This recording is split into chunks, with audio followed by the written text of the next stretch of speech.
Here's a plain script. Polyglots, people who speak 5, 8, sometimes 15 languages, get asked the same question constantly. What's your secret? And people expect some hidden trick, some app, some shortcut nobody else knows about. But the real secret isn't a trick at all. It's a completely different relationship with learning itself. Once you see it, you can't unsee it. Here's the core idea. Most language learners treat a new language like a subject to master before using it. Polyglots treat it like a tool to use before mastering it. That single shift in mindset changes everything about how they learn. Let's break down what polyglots actually do differently. First, they learn for use, not for tests. A polyglot doesn't ask, how do I pass the exam on this grammar point? They ask, how do I say what I need to say right now, what I already have? This means from day one, they're trying to communicate, even with 10 words and broken grammar, instead of waiting until they feel ready. Second, they embrace being bad at it. This is the biggest psychological difference.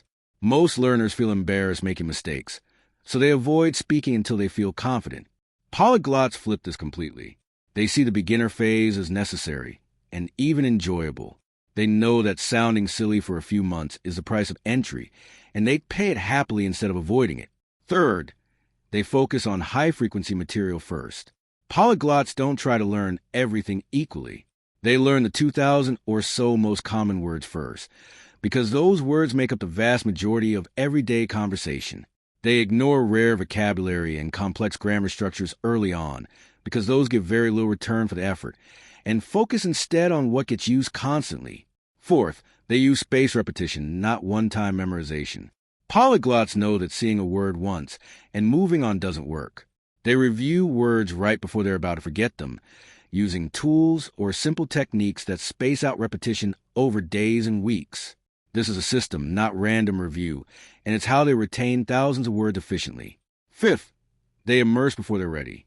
Instead of waiting to finish a course before listening to native content, polyglots dive into real podcast shows and conversations almost immediately, even when they understand very little. Their brain starts pattern matching sounds and rhythms early, long before conscious understanding catches up. Comfort with not understanding everything is a skill in itself, and they build it early. 6. They set concrete, small goals instead of vague ones. Instead of get better at Spanish, a polyglot sets a goal like have a 5-minute conversation about my job by Friday. Specific, achievable, real-world goals create urgency and direction that vague goals never do. 7th, and this might be the most important one, they treat every interaction as practice, not performance. When a polyglot messes up in front of someone, they don't see it as embarrassing failure.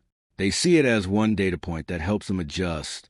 This removes the emotional weight that makes so many learners freeze up and lets them speak far more often than someone who's scared of being judged. So what does this add up to? The secret isn't a special technique buried somewhere. It's this. Polyglots use a language constantly, accept imperfection completely, and focus their effort on what actually gets used in real conversation. They study smart, but they use even more. If you want to learn like a polyglot, stop waiting to feel ready. Start using the language with what little you have, right now, today. Make mistakes on purpose if you have to. Focus on common words, not rare ones. And treat every conversation, even a clumsy one, as one more rep in a skill you're building for life. That's the whole secret. It was never hidden. It was just uncomfortable enough that most people never choose it.